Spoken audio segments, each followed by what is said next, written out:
Hi, I'm Peter Overbo with Yanmar Compact Equipment North America, and today I would like to talk about a productivity feature with our brand new lineup of Yanmar Compact Track Loaders, the dual direction self-leveling. The dual direction self-leveling function not only allows the operator to have the work tool positioner level in both the upward and downward direction, but it also allows the operator to preset the angle of the work tool positioner to maintain that angle of position in both the upward and downward direction.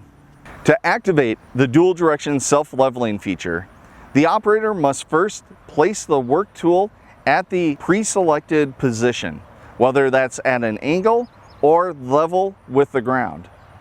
Once the work tool is in the proper position, the operator will simply press the self-leveling icon on the pillar keypad until the light illuminates. Self-leveling is now engaged. To disable self-leveling, simply press the same button again until the light disappears, and now you're back into manual mode operation for the work tool positioner. Thanks for learning more about our dual direction self-leveling feature. Please see our other videos to learn more about other productivity features on our brand new Yanmar CTL lineup.